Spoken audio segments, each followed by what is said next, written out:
Welcome back to city news. దళిత న్యాయవాది బేతాళ ప్రకాష్ రావుపై పొన్నూరు పట్టణ ఎస్ఐ చేసిన దాడిని తీవ్రంగా ఖండిస్తున్నామని కుల నిర్మూలన పోరాట సమితి రాష్ట్ర కార్యదర్శి కె కృష్ణ అన్నారు.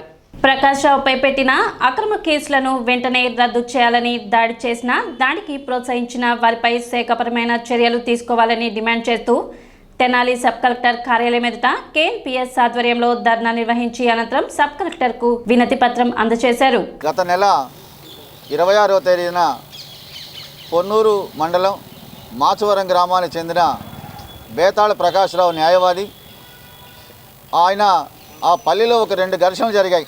జెండా ఆవిష్కరణ సందర్భంగా ఒక రెండు వర్గాల మధ్య ఘర్షణ జరిగితే ప్రకాష్ రావు తమ్ముడి మీద వాళ్ళ పిల్లల మీద దాడి చేయటం వల్ల ఆయన ప్రభుత్వ ఆసుపత్రికి తీసుకొచ్చి ఆసుపత్రి సిబ్బందిని ఫిరోజ్ ఖాన్ డాక్టర్ గారిని ఆయా కేసు ఎమ్మెల్సీ చేయండి అని మాట్లాడాడు. ఇదే ఆయన చేసిన నేరం. ఆయనకి పార్కిన్సన్ అనేటువంటి వ్యాధి ఉంది. అంటే ఏ మనిషి అయినా మన పాస్టర్ స్టాన్ స్వామిని చూసాం, ఆయనకు కూడా పార్కిన్సన్ వ్యాధి ఉంది. అంటే చేతులు కాళ్ళు వణుకుతూ ఉంటాయి. దాన్ని తప్పుగా అర్థం చేసుకొని డాక్టర్ గారు ఆయన తాగి వచ్చి మా మీద గొడవ చేస్తున్నాడనే పేరుతో పోలీసులకు ఫిర్యాదు చేస్తే సిఐ ఆదేశాల మేరకు వచ్చినటువంటి ఎస్ఐ ఏమాత్రం విచారణ జరపకుండానే ఆయన మీద భౌతికంగా దాడికి పాల్పడ్డాడు. వేతాళ ప్రకాశ్రావుకి సంఘీభావం ప్రకటిస్తా గుంటూరు బార్ అసోసియేషన్ దగ్గర న్యాయవాదులు నిరాహార దీక్ష శిబిరం నడుపుతున్నారు. అలాగే పొన్నూరు ఐలాండ్ సెంటర్లో నిరాహార దీక్ష శిబిరం నడుపుతున్నారు. ఇక్కడ బార్ అసోసియేషన్ తెనాలిలో కూడా వాళ్ళు విధులను బాయ్కాట్ చేశారు. అంటే ఇంత జరిగినప్పటికీ కూడా ఉన్నతాధికారులు స్పందించలేదు. ఎస్ఐ రవికిరణ్, సిఐ రాజ్కుమార్ మీద ఇప్పటివరకు చర్యలు తీసుకోవాలి. సిఐలు చేసినటువంటి దాడిని కుల నిర్మూలన పోరాట సమితి పక్షంగా ఇక్కడ న్యాయవాదుల సంఘంగా మేము తీవ్రంగా ఖండిస్తూ ఉన్నాం. కార్యక్రమంలో సమితి సభ్యులు పాల్గొన్నారు. రాష్ట్ర వ్యాప్తంగా ఒక న్యాయవాది పట్ల విచక్షణాధికారాన్ని కోల్పోయి పోలీస్ డిపార్ట్మెంటు అదేవిధంగా అక్కడున్న డాక్టర్స్ యుద్ధ కొల్యూడయ్యి చేసిన ఈ కుట్రపూరితమైన కార్యక్రమాన్ని న్యాయవాదులందరూ కూడా తీవ్రంగా దాన్ని విధులను బహిష్కరించారు. పెద్ద ఎత్తున ఆందోళన చేస్తున్నా కానీ ప్రభుత్వము ఈ నిమ్మకు నీరెత్తినట్టు వ్యవహరించడం చాలా శోచనీయం. ఎందుకంటే న్యాయ వ్యవస్థను కాపాడే న్యాయవాదికే రక్షణ లేనప్పుడు ఈ ప్రజల తరపున పోరాడే వాళ్ళు ఎవరుంటారు? అందుకనే ప్రజాసంఘంగా కేఎన్పిఎస్ని ఈ సందర్భంగా నేను అభినందన తెలియజేస్తున్నాను. ఎవరైతే దొంగ వాడే మిగిలిన వాళ్ళు అన్నట్టు అతను పోయిన విషయం ఏంటి, పార్కిన్సన్ వ్యాధిని తీసుకొని తాగుబోతని ఒక ముద్ర వేసి ఆయన మీద కేసును బనాయించడం అంటే ఎంత దుర్మార్గమైన చర్య. ఈ చర్యని మేము చాలా పెద్ద ఎత్తున ఆందోళన చేస్తున్నారు జిల్లా వ్యాప్తంగా. పొన్నూరు న్యాయవాది ప్రకాష్ రావు గారి విషయంలో జరుగుతున్న ఆందోళనని అందరూ గమనిస్తూనే ఉన్నారు. భారతదేశంలో నివసించే ప్రజలు ఎవరైనా సరే నేరాలు చేసినా లేకపోతే అన్యాయానికి గురైన పోలీసు వారు కేసులు కట్టడం అనేది పరిపాటి అవుతుంది. కానీ వాళ్ళని రక్షించాల్సిన బాధ్యత న్యాయవాదులుగా మా మీద ఉంటుంది. దీనికోసం మేము ఎంతైనా పోరాటాలు చేస్తాం. న్యాయస్థానంలో న్యాయపరంగానే పోరాటాలు చేస్తాం. కమ్యూనికేషన్ గ్యాప్ వల్ల కానీ లేకపోతే అత్యుత్సాహం వల్ల కానీ ఇలాంటి సంఘటనలు తరచూ జరుగుతూనే ఉన్నాయి. వీటిని ఖండించాల్సిన బాధ్యత పై అధికారులకు ఉంటుంది. ఈ సమస్యను ఇక్కడ దాకా తీసుకురాకుండా వాళ్ళు విచారించి సరైన విచారణ చేసి ఆ సమస్యకు పరిష్కారం ఎత్తుకుంటే బాగుండేది. కానీ దీన్ని ఇలానే వదిలేయటం వల్ల ఇది ఇంతింతయి వటవంతయి అన్నట్లుగా ఇది ఇంకా పెరిగిపోతుంది తప్పితే ఇక్కడ న్యాయం అనేది జరగడం లేదు. కాబట్టి వెంటనే పై అధికారులు స్పందించి ఏదైతే అన్యాయం జరిగిందో న్యాయవాది గారికి వారికి తక్షణం న్యాయం జరిగేలాగా చర్యలు తీసుకోవాల్సిందిగా మా బార్ అసోసియేషన్ తరపున మేము తెనాలి బార్ అసోసియేషన్ తరపున విజ్ఞప్తి చెప్తున్నాం. పట్టణ బోస్ రోడ్లోని వాసవి కన్యకా పరమేశ్వరి అమ్మవారి దేవస్థానంలో సంక్రాంతి పండుగ సందర్భంగా ముగ్గుల పోటీలు నిర్వహించారు. గుంటూరు జిల్లా ఆర్యవైశ్య యోజన సంఘం, తెనాలిపట్న ఆర్యవైశ్య యోజన సంఘం, వాసవి యూత్ తెనాలి ఆర్యవైశ్య యువత ఆధ్వర్యంలో నిర్వహించిన ఈ ముగ్గుల పోటీలలో పెద్ద సంఖ్యలో మహిళలు పాల్గొని అందమైన రంగవల్లులు తీర్చిదిద్దారు. పోటీలలో గెలుపొందిన విజేతలకు బహుమతులు అందజేశారు. కార్యక్రమానికి ఆంధ్రప్రదేశ్ ఆర్యవైశ్య మహిళా సంఘం అధ్యక్షురాలు కొప్పరావూరు రజని ముఖ్య అతిథిగా పాల్గొని గెలుపొందిన విజేతలకు బహుమతులు అందజేశారు. తెనాల్లో వాసవి కన్యకా పరమేశ్వరి దేవస్థాన ఆవరణలో గుంటూరు జిల్లా ఆర్యవైశ్య యువజన సంఘం మరియు తెనాలి ఆర్యవైశ్య యువజన సంఘం, వాసవి యూత్, ఆర్యవైశ్య యువత సంయుక్తంగా ఈ ముగ్గుల పోటీ కార్యక్రమాన్ని నిర్వహించాము. 4 బన్నర్ల పొయ్యి, తర్వాత 10 మందికి కన్సలేషన్ ప్రైజులు, ప్రతి ఒక్కళ్ళకి కూడా ఇందులో పాల్గొన్న ప్రతి మహిళలకు కూడా గిఫ్ట్ ఆర్టికల్, అంతేకాకుండా ఈరోజు కార్యక్రమంలో పాల్గొన్న ప్రతి మహిళకి ముగ్గులు కానీ, స్నాక్స్ కానీ, తర్వాత వాళ్ళకి కావాల్సిన మెటీరియల్స్ కానీ అన్నీ కూడా ఉచితంగా ఇవ్వడం జరిగింది.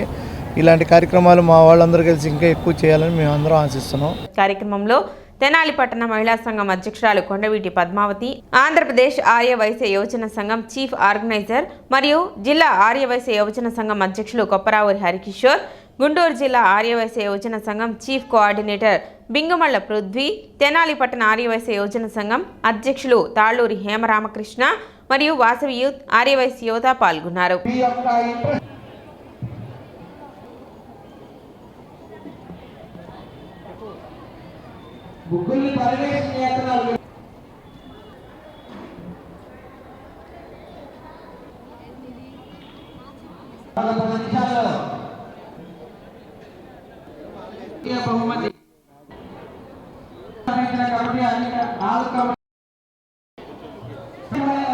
నాలుగు ఆర్యవైశ్య సంఘాలు, గుంటూరు జిల్లా ఆర్యవైశ్య యువజన సంఘం మరియు మా మిత్రులు ఇంతాక చెప్పిన సంఘాలన్నీ తరపున కూడా ఈ కార్యక్రమాన్ని ఇక్కడ ఆర్గనైజ్ చేయడం జరిగింది. మన తెనాలి పట్టణంలోనే కాకుండా చుట్టుపక్కల పల్లెటూరుల నుంచి కూడా చాలామంది మహిళామణులు చాలా ఇంట్రెస్ట్గా వ్యయ ప్రయాసాలు కోర్చి ఇక్కడికి వచ్చి మంచి మంచి అద్భుతమైన ముగ్గులు వేశారు.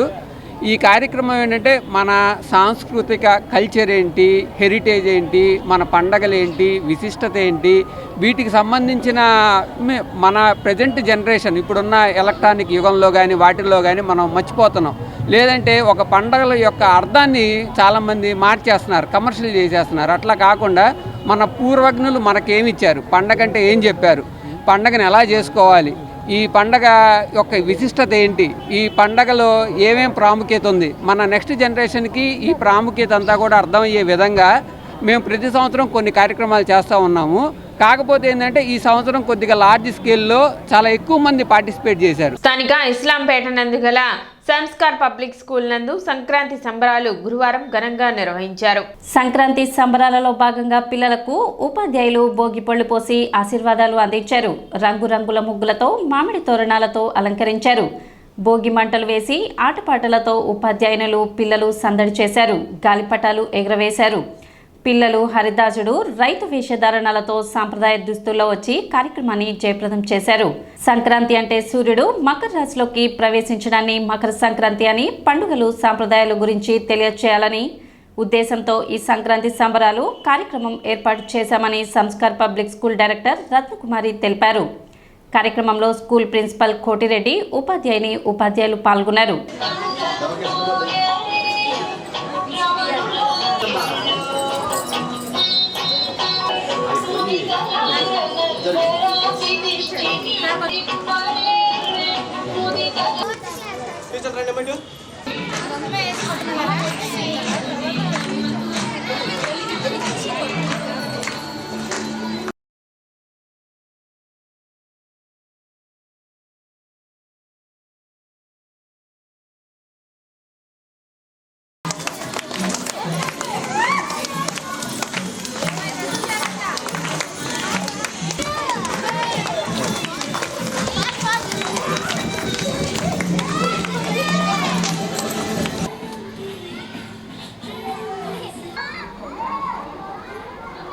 సంస్కార్ పబ్లిక్ స్కూల్ నందు ఈరోజు సంక్రాంతి సంబరాలు అనే కార్యక్రమం జరిగింది. ఈరోజు కార్యక్రమంలో భాగంగా హరిదాసులు, రైతులు, సాంప్రదాయ దుస్తుల్లో విద్యార్థులు అందరూ కూడాను చక్కగా వేషధారణలో వచ్చి ఈ కార్యక్రమాన్ని జయప్రదం చేశారు. ఈ కార్యక్రమం దిగ్విజయం జరగడానికి పేరెంట్స్ చక్కగా సహకరించారు. అదేవిధంగా టీచర్స్ చక్కగా సహకరించారు. ఈ రైతుల గురించి గొప్పతనం చెప్పాలని చెప్పే ఉద్దేశంతో ఈరోజు ఈ కార్యక్రమం ఏర్పాటు చేశాము. రైతులు వాళ్ళు ఎండనక వాననక నిరంతరం కష్టపడుతూ మనకి ఆహారాన్ని అందించుతారు. మనం తినకపోయినా మనకు ఆహారాన్ని అందించే ధన్యజీవి రైతు. ఈ విధంగా రైతు యొక్క గొప్పతనం తెలియజేయాలనే ఉద్దేశంతో ఈరోజు మనం ఈ కార్యక్రమం ఏర్పాటు చేశాము. ఈ కార్యక్రమం సహకరించిన పేరెంట్ అందరికీ ధన్యవాదాలు తెలియజేస్తున్నాం. మకర రాశిలో ప్రవేశించడాన్నే మకర సంక్రాంతి అంటారు. సంక్రాంతి 3 రోజుల పండుగ. ఈ 3 రోజులు తెల్లవారుజామున లేచి ముగ్గులు వేసుకొని తలస్నానాలు చేసి కొత్త బట్టలు ధరించి ప్రసాదాలు చేసుకొని దేవుడిని పూజిస్తారు. భోగి రోజున పిల్లలకు భోగి పళ్ళు పోస్తారు. సంక్రాంతి రోజున పొంగల్ వండి నైవేద్యంగా పెడతాము. కనుమ రోజున పసుపులను శుభ్రంగా కడిగి పూజిస్తాము. స్థానిక గంగానమ్మపేటలోని ప్యారడైజ్ గృహ సముదాయం నందు ధనుర్మాసం సందర్భంగా కర్పూర హోమం అత్యంత భక్తి శ్రద్ధలతో నిర్వహించారు. పట్టణానికి చెందిన ప్రముఖ ఆధ్యాత్మిక సేవకురాలు భక్తి సంకీర్తన గాయని శారదా చలపతి బృందం ఆధ్వర్యంలో ఈ కర్పూర హోమం నిర్వహించారు. ఈ సందర్భంగా ఆమె మాట్లాడుతూ ధనుర్మాస సందర్భంగా కర్పూర హోమం ప్రారంభించామని, ఇలా 108 సార్లు హోమం జరపడానికి సంకల్పించినట్లు ఆమె తెలిపారు.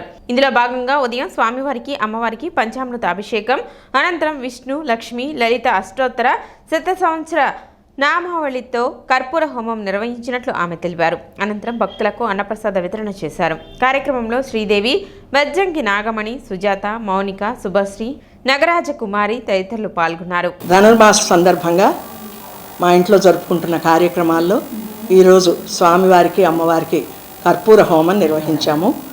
ఉదయం పంచామృతాలతో అభిషేకము అర్చన నిర్వహించిన తరువాత స్వామివారికి కర్పూర హోమం, శ్రీ లలితా సహస్రనామము, విష్ణు సహస్రనామము, లక్ష్మీ అష్టోత్తర శతనామ స్తోత్ర సహస్రనామావళితో మేము కర్పూర హోమం నిర్వహించాం. ఈ కర్పూర హోమం అనేది 108 దేవస్థానాల్లో కానీ ఇళ్లల్లో కానీ నిర్వహించాలని సంకల్పించుకున్నాము.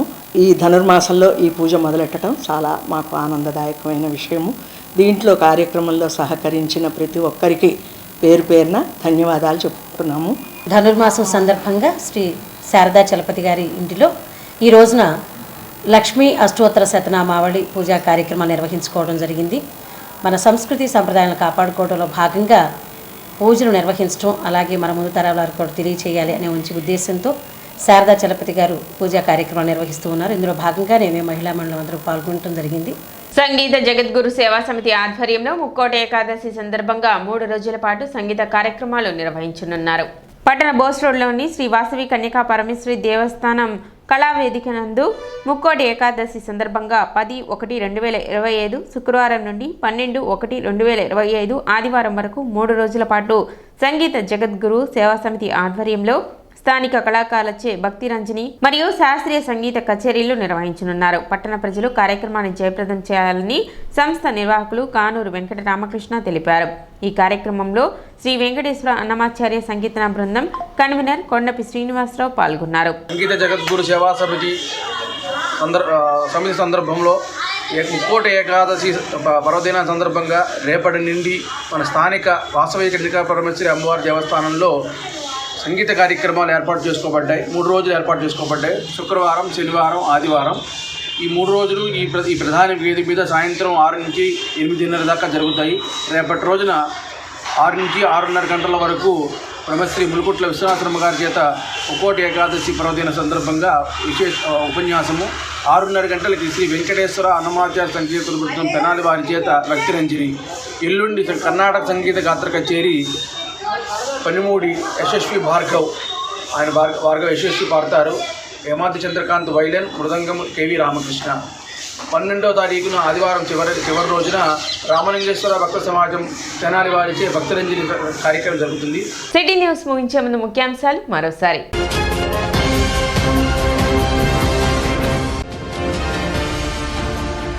తెనాలి పట్టణ మరియు గ్రామీణ స్వయం సహాయక సంఘ సభ్యులకు బ్యాంక్ లింకేజీ రుణాల పంపిణీ చేసిన మంత్రి నాదెండ్ల మనోహర్.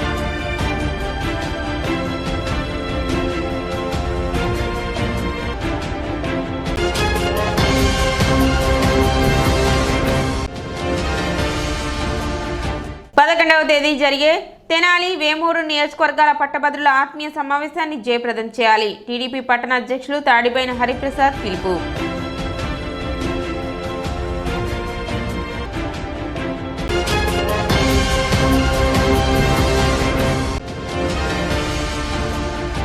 డాక్టర్ బిఆర్ అంబేద్కర్ మీద అనుచిత వ్యాఖ్యలు చేసిన అమిత్ షా రాజీనామా చేయాలి. Congress party incharge doctor Chandu Sambasivudu demand.